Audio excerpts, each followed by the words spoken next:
جان بوجھ کر کے پھر اس چیز پر نہ لگے رہیں۔ یہ آیت کب نازل ہوئی تھی میں آپ کو بتاؤں، دو صحابہ تھے، دونوں گہرے دوست تھے، بہت ہی گہرے دوست، مدینے کے رہنے والے۔ اس میں سے ایک صحابی تجارت کے لیے جا رہے تھے اور ان کے گھر بار میں ان کی بیوی تھی بس، اور کچھ نہیں۔ تو اپنے دوست سے کہا کہ میں جا رہا ہوں، مجھے آنے میں تاخیر ہو سکتی ہے، میرے گھر پر اگر کبھی سودا سلف لانے کی ضرورت پیش آئی تو میری بیوی کو یہ پہنچا دینا، ساز و سامان۔ یہ کہہ کر کے وہ تجارت پہ چلے گئے۔ جو دوست صحابی تھے، دیکھیں صحابہ کے بہت سارے کام امت کے لیے درس ہیں، قیامت تک آنے والے مسلمانوں کے لیے وہ مشعل راہ ہیں۔ تو وہ جو دوست صحابی تھے سودا سلف لے کر کے گھر جایا کرتے تھے اپنے دوست کی بیوی کو پہنچانے کے لیے۔ ایک دن ایسا ہوا کہ شیطان نے ورغلایا اور سودا سلف سامان لے کر گھر گئے۔ ان کی خاتون باہر آئی دوست کی، انہوں نے اس خاتون کا صرف ہاتھ پکڑ لیا، ہاتھ پکڑ لیا، اور وہ عورت چونکہ مدینے کی رہنے والی صحابیہ ہیں، اپنا ہاتھ تو چھڑا لیا لیکن وہ چیخ مار کر رونے لگی کہ جس پر میرے شوہر نے سب سے زیادہ اعتماد کیا، تم تو جگری دوست بھائی کی طرح تھے، ہاتھ کیسے بڑھا دیا؟ تو اس صحابی کو فوراً احساس ہو گیا کہ میں بہت بڑی خطا کر گیا، میرے بھائی اور میرے دوست کی امانت میں نے خیانت کر دیا، اس نے مجھ پر بھروسہ کیا تھا اور اس کی بیوی کا میں نے ہاتھ پکڑ لیا۔ بس اتنی سی بات تھی، وہ خاتون بھی رونے لگ گئی کہ میرے ساتھ کیا ہوا، یہ صحابی بھی رونے لگ گئے، احساس فوراً ہو گیا کہ میں نے غلط کیا ہے، سودا سلف لانے کے وقت مجھ سے غلطی ہو گئی، خطا ہو گئی۔ اب اس خطا کی وجہ سے وہ کرتے کیا، ان کو تو ڈر یہ تھا کہ میں اپنے دوست کو منہ دکھانے کے بھی قابل نہیں، اور نہ ہی میں یہ چیز کسی کے سامنے ذکر کر سکتا ہوں، کیا کروں؟ تو مدینہ چھوڑ کر کے چلے گئے پہاڑیوں میں، اور بغیر کھانا پانی سب کچھ بھی نہیں تھا، پہاڑیوں کے بیچوں بیچ رہنے لگے، اور صرف روتے تھے اور گر جاتے تھے، اور کمزوری آ گئی جسم میں، اٹھنے پھرنے کی بھی طاقت نہیں تھی۔ اب وہ دوست ان کے صحابی تجارت سے واپس آئے، گھر میں آتے ہی ان کی خاتون نے بتا دیا کیا معاملہ پیش آیا۔ وہ بہت جلال میں آئے اور کہا کہ میرا دل ٹوٹ گیا، آج میری کمر ٹوٹ گئی، جس کے ساتھ ہم نے پوری زندگی بتائی آج اس نے میری عورت کے ساتھ ایسا کیسے کیا؟ بہرحال انسان ہے، خطا ہوتی ہے، انسان ہے، بھولنا اور خطا کرنا اس کی عادت ہے۔ اب ان کو دل میں تو بہت تکلیف ہوئی، کروں کیا؟ لیکن وہ صحابی تھے، انہوں نے کہا یہ معاملہ سیدھے حضور پاک کی بارگاہ میں رکھتا ہوں۔ کہا کہ میں سزا دوں گا یا پھر جو ہے ان کے لیے جو قرار واقعی چیز ہوگی وہ دلا کر رہوں گا۔ بارگاہ مصطفیٰ صلی اللہ تعالیٰ علیہ وسلم میں تشریف لائے، عرض کیا کہ آقا ایسا ایسا ہو گیا، میرے معتمد ساتھی نے میرے گھر میں ایسا معاملہ کر دیا۔ نبی پاک صلی اللہ تعالیٰ علیہ وسلم غمگین ہو گئے کہ ان دونوں کے درمیان ایسا کیسے ہو گیا۔ پھر تھوڑی دیر کے بعد رحمت عالم صلی اللہ علیہ وسلم جو غیب داں نبی ہیں، ہر چیز کو جانتے بلکہ اپنے امتیوں کے احوال سے باخبر رسول ہیں، نبی پاک صلی اللہ تعالیٰ علیہ وسلم اپنے اس غریب صحابی کے حالات معلوم کیے۔ پتہ چلا کہ وہ تو گھر بھی چھوڑ دیا، مدینے بھی چھوڑ دیا، پہاڑیوں میں جا کر کے پناہ لے کر کے اکیلا تنہا رہ رہا ہے۔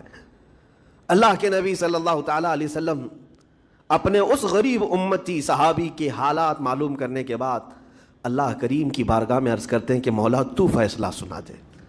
اللہ تعالیٰ نے آیت نازل فرمائی، جو آیت میں نے آج آپ کے سامنے تلاوت کیا۔ اللہ تعالیٰ فرماتا ہے والذین اذا فعلوا فاحشۃ او ظلموا انفسهم، جن لوگوں نے گناہ کر لیا یا اپنی جان پر ظلم کیا ہے، پھر ذکروا اللہ فاستغفروا لذنوبہم، اللہ کو پھر جلدی یاد کر لیا اور توبہ کر لیا۔ رب تعالیٰ فرماتا ومن یغفر الذنوب الا اللہ، محبوب بتاؤ اللہ کے سوا کون ہے گناہوں کی بخشش کرنے والا؟ اللہ تعالیٰ ان کے گناہوں کو معاف کر دیتا ہے جو فوراً اپنے گناہ کے بعد یاد کر لیتے ہیں کہ مجھ سے خطا ہوئی ہے۔ رسول کریم صلی اللہ تعالیٰ علیہ وسلم نے اس صحابی کو بتایا تیرے بھائی سے بھول ہوئی، خطا ہوئی، لیکن رحمان نے اس کی بخشش کا مژدہ قرآن میں سنا دیا کہ وہ باز آ گیا اور توبہ کر رہا ہے، لہٰذا تیرے لیے بھی یہ زیب نہیں دیتا کہ تو اب کوئی انتقام لے، تو اپنے دل سے معاف کر۔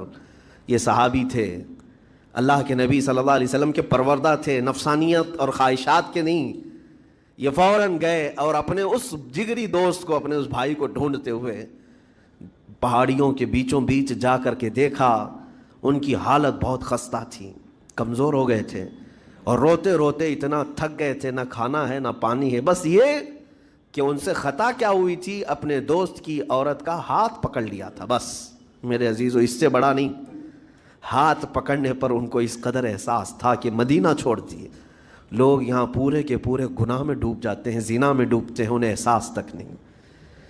یہ صحابی گئے اور جیسے ہی یہ گئے تو وہ ہوش میں آئے اور رونے لگے کہ میرا بھائی آ گیا اور اب شاید یہ انتقام لے گا، بدلہ لے گا، مجھے مار ڈالے گا، کیونکہ میں نے اس کا اعتماد توڑا، اس کا بھروسہ ختم کیا. لیکن یہ صحابی گئے اور ان کا ہاتھ پکڑا اور اپنے سینے سے لگایا. کہا کہ تو بھی ابن آدم ہے، میں بھی ابن آدم ہوں، انسان ہے، خطا ہو گئی، لیکن بشارت ہے تجھے کہ اللہ نے قرآن میں محبوب کی بارگاہ میں آیت اتاری، تیری بخشش کا پروانہ اتار دیا. وہ اس قدر خوش ہوئے کہ اس صحابی کو تھام لیا اور کہا میں تو مایوس ہو کر پورے گھر بار سب چھوڑ کر کے آیا تھا، لیکن میرا رحمان خدا بندوں کو کبھی چھوڑتا نہیں، کبھی اکیلا ہونے نہیں دیتا، وہ مایوس نہیں کرتا. میرے عزیزو، آج ہمارے پاس وقت ہے، جب ٹھوکر کھائیں تو فوراً احساس ہو جائے، جب غلطی ہو جائے. غلطیاں کس سے نہیں ہوتی، گناہ سب سے ہوتے ہیں. اور اسی لیے میرے آقا صلی اللہ علیہ وسلم ارشاد فرماتے ان بنی آدم خطاؤون وخیر الخطائین التوابون. آدم کی ساری اولاد خطا کرتی ہے، یعنی آدمی سب خطا کرتے ہیں، لیکن بہترین خطا کرنے والا وہ ہے جو خطا کرتے ہی توبہ کر لیتا ہے، توبہ کر لیتا ہے. کوئی رات تمہاری ایسی نہ ہو کہ بغیر توبہ کے سو جاؤ، کوئی صبح ایسی نہ ہو آپ کی جو اللہ تعالیٰ کی بارگاہ میں استغفار کر کے نہ شروع کرو. ہر دن توبہ کرو، ہر دن اللہ کریم کی بارگاہ میں استغفار کرو.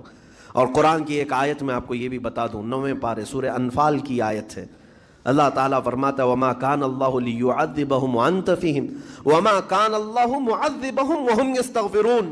اللہ فرماتا ہے اس امت پر اللہ عذاب ویسا نازل نہیں کرے گا جیسے پہلی امتوں پر آتا تھا.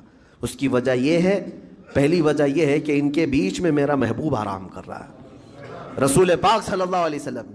دوسری ایک وجہ رب تعالیٰ فرماتا ہے وَمَا كَانَ اللَّهُ مُعَذِّبَهُمْ وَهُمْ يَسْتَغْفِرُونَ. جب تک لوگ اللہ کی بارگاہ میں استغفار کرتے رہیں گے، استغفر اللہ ربی من کل ذنب واتوب الیہ، جب تک استغفار کرتے رہیں گے، اللہ فرماتا ہے اس قوم پر اللہ عذاب نہیں نازل کرتا. جب بندے چھوڑ دیتے ہیں، ارے جو کیا سب صحیح کر رہا ہوں، میرا کیا ہے، توبہ کرنا بھول گیا، استغفار کرنا بھول گیا، ان بندوں پر اللہ کا عذاب آتا ہے، اس قوم پر عذاب آتا ہے. اسی لیے میں کہتا ہوں میرے عزیزو، خطائیں سب سے ہیں. ہمارے دامن کے اندر کیا کیا ہے وہ ہمیں معلوم ہے، ہمارے پروردگار کو. بہت سارے راز ایسے ہیں جو اس نے چھپا رکھا ہے، بندوں کے اوپر پردہ ڈال رکھا ہے. اتنی باتیں کہ اگر وہ پردہ اٹھا دے تو لوگ رشتہ داروں کے سامنے بیٹھنے کے بھی قابل نہیں رہیں، ماں باپ دیکھ کر گھبرا جائیں گے اور اپنے گھر سے دور کر دیں. یا اگر باپ کی غلطیاں بیٹے کو پتہ چل جائے تو زندگی بھر اس کو باپ نہیں تسلیم کرے گا، وہ باپ نہیں مانے گا کہ اس کی اتنی بڑی بڑی خطائیں. لیکن وہ رحمان ہے، باپ کی عیب بیٹے سے چھپا رکھا ہے، بیٹے کے عیب ماں سے چھپا کر رکھا ہے. وہ پروردگار عالم نے پردہ رکھا ہے ہر ایک پر. لیکن اس کے باوجود بندوں کو یہ چاہیے کہ اس کی بارگاہ میں اکڑ دکھانے کی بجائے، غرور اور گھمنڈ دکھانے کی بجائے عاجزی کے ساتھ اسے رحمان تسلیم کر کے عرض کرتے رہے مولا میں خطا کار ہوں اور تو ستار و غفار ہے، بخش دے مولا تیرا نام غفار ہے، بخش دے مولا تیرا نام غفار ہے. اسی لیے میں عرض کرتا ہوں میرے عزیزوں، رب تبارک و تعالی ارحم الراحمین ہے، لیکن کچھ بندوں کو آج ایسا لگتا ہے کہ اب ہم جس زندگی میں جیسے چل رہے ہیں اب تک ہمارے ساتھ کچھ ہوا نہیں، اس کا مطلب ہے کہ ہم صحیح کر رہے ہیں، جو کر رہے ہیں ہم صحیح کر رہے ہیں. اس نے ڈھیل دے رکھی ہے، اس کا مطلب یہ نہیں کہ جو کر رہے ہیں صحیح کر رہے ہیں. کسی دن وہ گرفت کرنے پر آئے اور سب کے سامنے عیوب تمہارے برائیاں وہ آشکار کر دے، کھول دے، تو یہ سب سے بڑا عذاب ہے. دنیا میں بھی سب سے بڑا عذاب ہے. بہرحال آج وقت ہے، اللہ تعالیٰ نے عقل سلیم عطا کیا ہے، اور میں آپ کو بتاؤں کہ اللہ تبارک و تعالیٰ ان بندوں کو پسند کرتا ہے جو اس کی بارگاہ میں گڑ گڑاتے ہیں۔ آپ نے دنیا میں دیکھا ہے کسی کے پاس آپ مانگنے کے لیے جائیں، 1000 روپے مانگ کے دکھائیں، آج وہ دے دے گا، کل پھر 1000 روپے مانگے اس سے، ہو سکتا ہے دے دے گا، پرسوں پھر مانگو، دیکھو پھر اس کا چہرہ بگڑتا ہے کہ نہیں۔ اچھے اچھے لوگوں کی بات میں کر رہا ہوں، مانگنے سے لوگ ناراض ہوتے ہیں، اور اگر تم مانگنے کی عادت ڈال لی تو دیکھنا وہ آدمی راستہ کاٹنے لگ جائے گا، ارے یہ آ رہا ہے ہٹ جاؤ ادھر سے، ابھی آئے گا 1000 روپے مانگے گا۔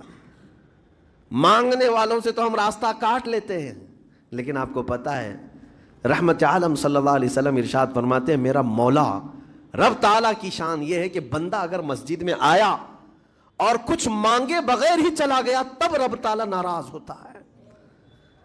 دنیا مانگنے پہ ناراض ہوتی ہے اور وہ نہ مانگنے پہ ناراض ہوتا ہے، اور ارشاد فرماتا ہے یہ بندہ آج مجھ سے کچھ نہیں مانگا، دیکھو فرشتوں اس کو میری حاجت نہیں رہ گئی، اس کو میری حاجت نہیں رہ گئی، یہ بغیر مانگے چلا گیا۔ اسی لیے توبہ بھی کرتے رہو، استغفار بھی کرتے رہو، اور مانگتے بھی رہو، تاکہ اس کے بندے بن کر کے رہیں اور دنیا میں غرور و تکبر سے آزاد رہیں۔